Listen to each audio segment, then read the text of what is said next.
The second recipient of the Altman Award is Christopher Gleason.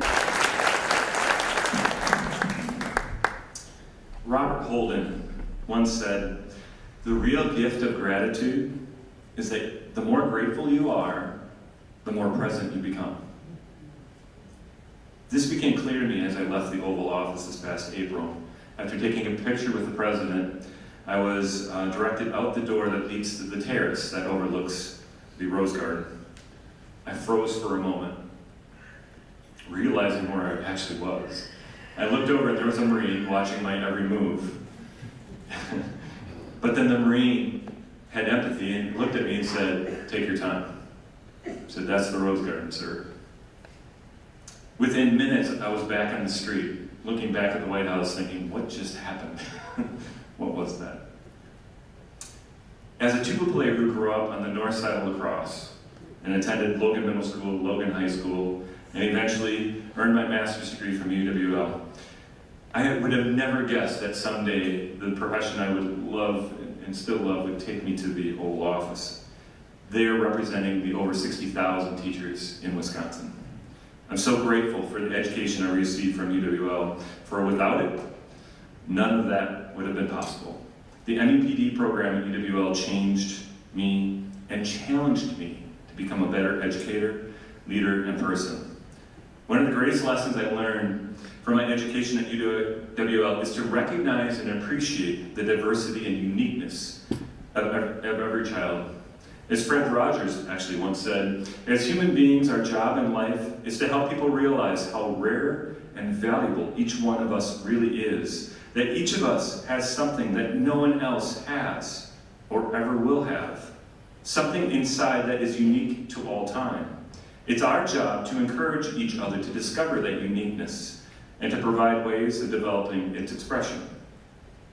UWL taught me that as an educator, I can make a change in this world, that education takes place in that precious space between the teacher and the learner.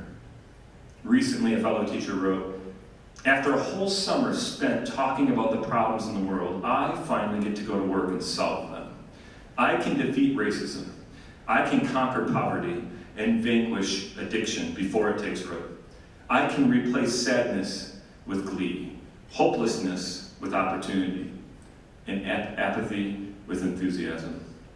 I get to do all these things because I am an educator, and I've been blessed with a classroom filled with the world's most promising young people." This concept became clear to me as I was at space camp, actually, this past summer. And Ed Buckby, one of the founders of Space Camp, came up to the Teachers of the Year and said, "What age was Neil Armstrong when he stepped foot on the moon?" And we looked around, kind of took a guess, and he said 39. He said, "How old are the kids that you're teaching right now in high school?" I said, "Like 18. He said, "We're going to Mars in 20 years. It's going to happen. That means you're teaching the next Neil Armstrong." UWL also taught me that the most important thing I can instill in a child is the love of learning.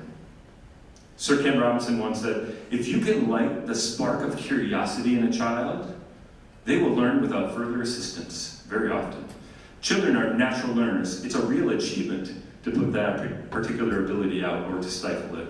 Curiosity is the engine of achievement." I believe that we can create vibrant, thoughtful learning spaces where students as young as kindergarten people can grapple with our deepest, most enduring questions. We can design our teaching for wonder rather than for performance, for curiosity rather than testing, and for innovation rather than compliance.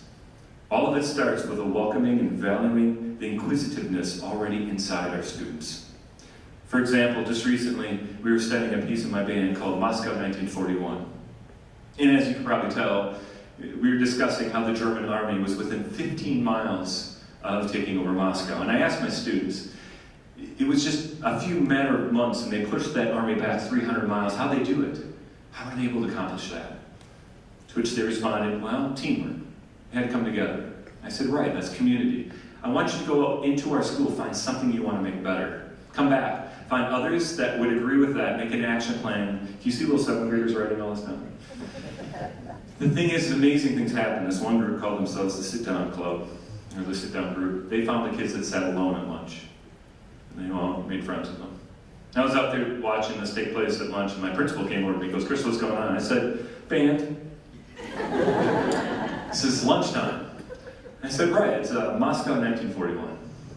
He's like, "I don't get it." After explaining it to him, he realized what it is that we do. I said, "I don't teach music, I teach through music. I teach through music. We teach through our subjects to get to those important things like empathy."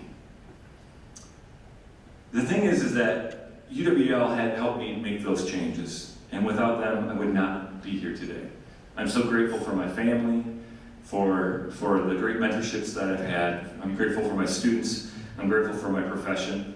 I'm grateful for education.